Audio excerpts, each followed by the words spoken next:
మీ హయాంలో చేశారంటే మీ హయాంలో ఏం చేశారంటూ తెలంగాణలో అధికార విపక్షాల మధ్య మాటల యుద్ధం నడుస్తోంది. మీరు అవినీతికి పాల్పడ్డారంటే మీదంతా స్కామ్ల సర్కారంటూ విపక్షం విమర్శిస్తోంది. ప్రాజెక్టులపై కొనసాగుతున్న ఫైట్ లో ఉత్తమ్ కుమార్ రెడ్డి, హరీష్ రావు మధ్య డైలాగ్ వార్ ఇప్పుడు చూద్దాం.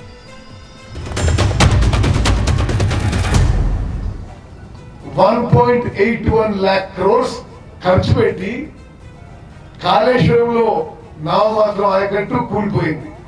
దేవాదుల వాళ్ళు అధికారంలో వచ్చిన రోజు పెండింగ్ లో ఉండే, వాళ్ళు దిగిపోయిన రోజు కూడా పెండింగ్ ఉండే. మరి ఈ సీతారాం సాగర్ ప్రాజెక్ట్ విషయంలో 8,500,000 కోట్లు ఖర్చు పెట్టిర్రు, ఒక్కెకరా కూడా ఆయకట్టు ఇవ్వలే.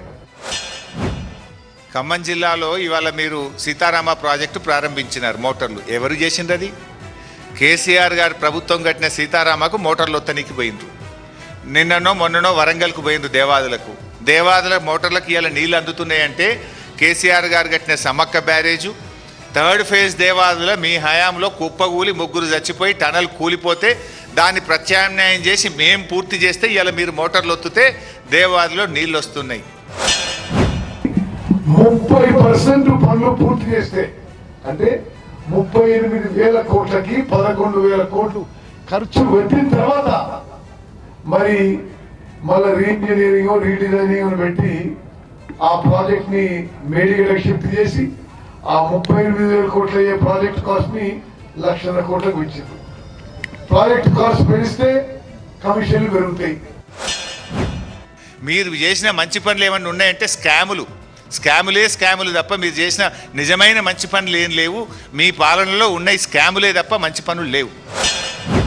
నేషనల్ డ్యామ్ సేఫ్టీ అథారిటీ అని చట్టపరంగా పార్లమెంట్ చేసిన చట్టపరంగా ఏర్పాటు చేసిన సంస్థ వాళ్ళ హయాంలోనే కూలిపోయింది, వాళ్ళ హయాంలోనే ఎన్డీఎస్ఏ వచ్చింది. వాళ్ళు ఏమంటే ఈ ఫౌండేషన్ అనుమానాస్పదంగా ఉంది, సస్పెక్ట్ గా ఉంది,